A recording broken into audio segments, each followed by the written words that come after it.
one of our remote viewers that was really good came up one day and said, I was looking around and I think I found a UFO base on Earth.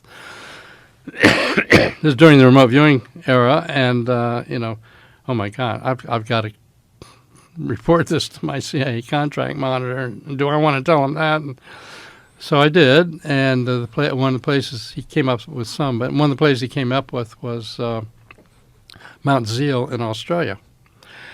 And so my CIA contract monitor says, well, I know the station keeper, CIA station keeper out in Australia. I think I'll call him, and I won't tell him why I'm asking, but I'll ask him about Mount Zeal area. So he gave him a call, and he said, I'd like to ask you about that Mount Zeal area. He says, oh, you mean where the UFOs are always flying around?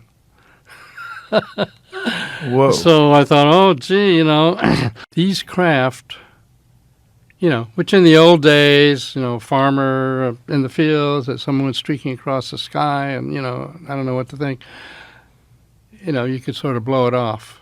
But because our own detection equipment has really marched up into unbelievable sophistication, and so now we have these really advanced sensor systems, FLIR, forward-looking infrared radar, high-quality radars, satellites.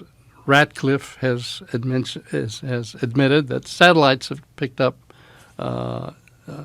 evidence of these craft, and these craft have interfered with military exercises, as we all know from, say, the Nimitz and the Gimbal and the Go Fast videos that made it out into the public in 2017.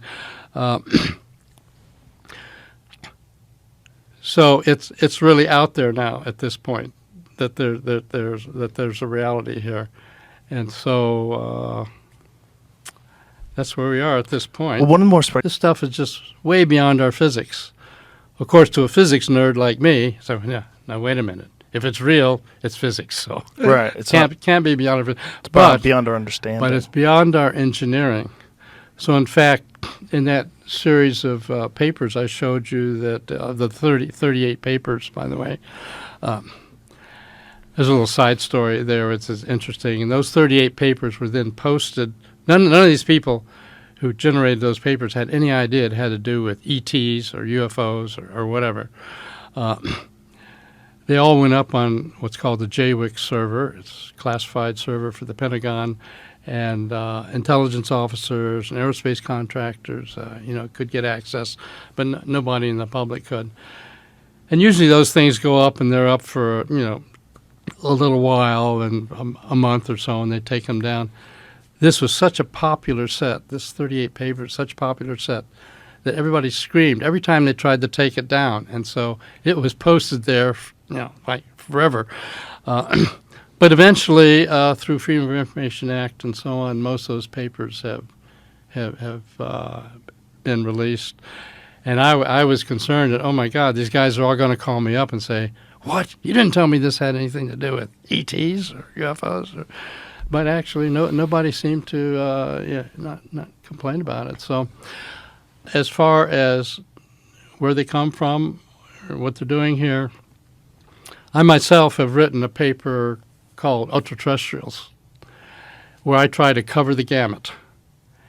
And I cover everything. Yeah, they could be spacecraft from some other galaxy whipping through here. Or maybe there's some Atlanteans left over from eons ago, and they're just kind of hiding out in the seabed or on some mountain range someplace. Or maybe some ET group showed up here 1,000, 2,000, 3,000 years ago, and they're hiding out with some bases locally and so on. And, of course, we have a fellow by the name of, a professor by the name of Masters who thinks that, well, maybe it's time travelers from the future coming back. And then there's the whole idea, since physicists like to talk about additional dimensions, maybe they come from another. So anyway, then in my Ultraterrestrials paper, I list everyone I can think of and say, we should be exploring all of these. So at this point, I would say we know it's NHI, non-human intelligence, but it's not clear what the source is. Maybe at a higher level of classification than I had access to, and maybe it's known. But right now, I'd say we don't. Do you have a really know. suspicion?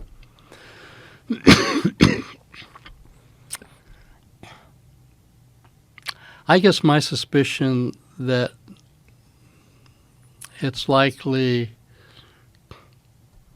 non-human intelligence from some other galaxy or far out in our own galaxy that have come here but some time back, and that there are stations here at this point. Well, that was that disclosure documentary that I saw you in as well, that appeared at South by Southwest, which was excellent. What is it called? It's called The Age of Disclosure. Amazing And documentary. It's an amazing documentary. Really hope that gets released somewhere big, like Netflix or something like that, so people can see it. I think Dan Farah, who's the director and producer of that, by the way, a very well-known producer. You know, he collaborated with Steven Spielberg on Ready Player One, which Right. was the big hit, and so on. And the approach he used, which is really very clever, he contacted people like me, people like Lou Elizondo, on and on and on, and said, you know, many of you don't want to come out really and reveal too much podcast by podcast by podcast. So tell you what, my goal, he says, I'm going to approach 38 of the maximum insiders. And by maximum insiders, I mean it includes people like, I don't know, Senator Rubio, of course now Secretary of State, Clapper, who's, you know, and I'm going to get all of you to collaborate on saying what your involvement was to the degree you can, and, you know, not say something and end up going to jail. And then we'll put out maximum disclosure evidence all at one time in this film. And it'll include people coming forward like Jay Stratton, who is head of the UAP task force. He's been involved in this field for 16 years. By the way, he has a book about to come out also, which will really be a disclosure. So anyways, we'll put this together. We won't talk about it along the way. And so 38 of us ended up being interviewed for the film, telling whatever role we felt we could tell. So, in fact, when that film comes out, that's going to be disclosure on steroids, I think. That's going to be the maximum. And, well, you saw the film, so you know it's pretty revealing. It's very well done. Yeah, very well done.